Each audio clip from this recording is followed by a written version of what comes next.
Yo mga tol, Project Hikari, Life and Times. So ayan, bago natin dalhin si Project Hikari sa paint shop. Okay, sa itsura ni Project Hikari, black trims pa. Yan, black. Tapos stock grill.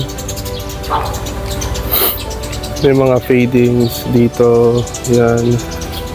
Dito. Yan. Stock grill. Tapos ito, yan. Tignan nyo yan. Yan pa rin. Black.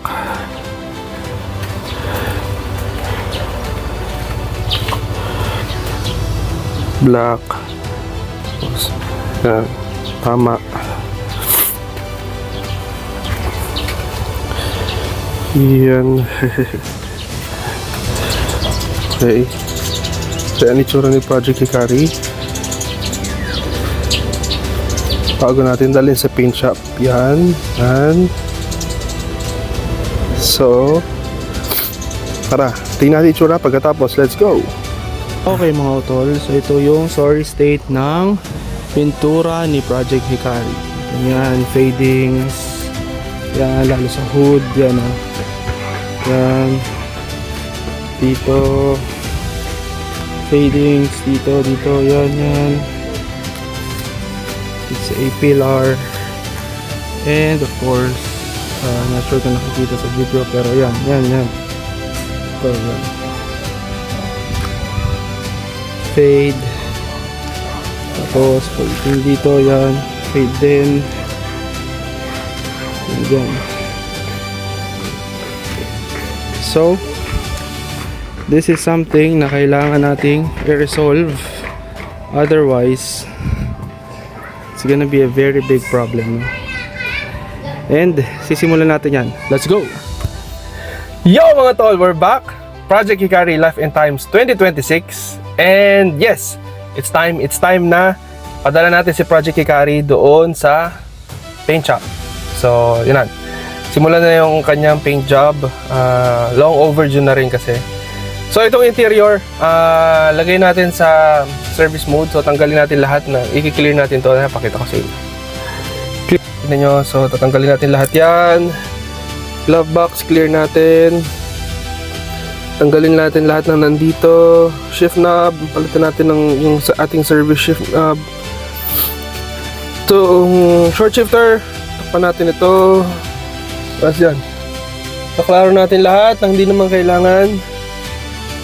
Habang siya ay pinipinturahan. Yun. So let's go! Let's put Project Hikari in service mode. Tara, uy! Okay mga tol, so yan, tanggal yung car freshener. Tapos dito, service shift knob na. Protection na yung ating shifter. Tapos halos wala na yung laman. Ayan. Itong mga to, dadamputin na lang natin. Okay. Lagay lang natin lahat sa isang ziplock. Para sure, walang mawawala. So tara, tanggal na tayo ng spare tire. Let's go! Okay mga utol, so yan, naka-service mode sa Project Hikari. Tinry lang natin yung binili nating service covers. So yan, meron ganito, meron non, and steering wheel. Sa handbrake and shift knob. So yan, meron ding matting. Ayan, doon ko lang nilagay kasi meron pa tayo rito. So yan, interior natin.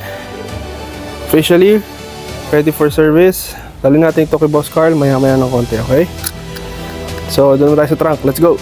Okay mga tol, so tapos na tayo sa clearing out ng ating interior. Ngayon, dito naman tayo sa trunk. Tapos ito, yan, yung mga emblems natin, yan. Kumuha na tayo ng guide niyan. Okay? So, pag binalik natin, walang tsamba-tsamba. Alright, let's go! So yan mga tol, dito sa trunk, tatanggalin lang natin itong ating container, yan. And then yung ating spare tire. Then after that, Project Hikari will officially be in service mode. Let's go! Okay mga tol, so ito no, ito yung mga ipapasabay natin ikabit. So ito, wala yan. Service cover lang yan, yung nakita nyo kanina. Tapos ito, meron tayong dalawang brand new na door checker, service. Ito yung guide natin for the emblems. Orig. Ito, Orig door opener. Front passenger, yung sa side ng driver, napalitan ko na yun. Orig din, brand new. Kasi ito, yan. Rear left, palitan natin. Ito, surplus. Surplus pero Orig pa rin yan. Yo. Honda pa rin yan. Yo. Honda yan. So, yan. Door checker. Ito, just in case may kailanganing sealant, meron na rin tayong iiwan kay Boss Carl. So, yan. Tapos, wala na tayo ritong spare tire. Tanggal na. So, ito. Mukhang ready na tayo. Dali natin ito kay Boss Carl maya. Tara mga utol. Hikari is officially on service mode. Let's go! Yo mga utol, so andito na tayo kila Boss Carl, no? Yan, bahay ni Hikari for the next 3 to 4 weeks daw. Boss Carl ng color code. So yan, kikita nyo, no? Lahat ng problema sa pintura mas kita dito sa garahe ni Boss Carl.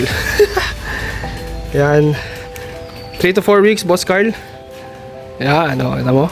Color code number 1, yo.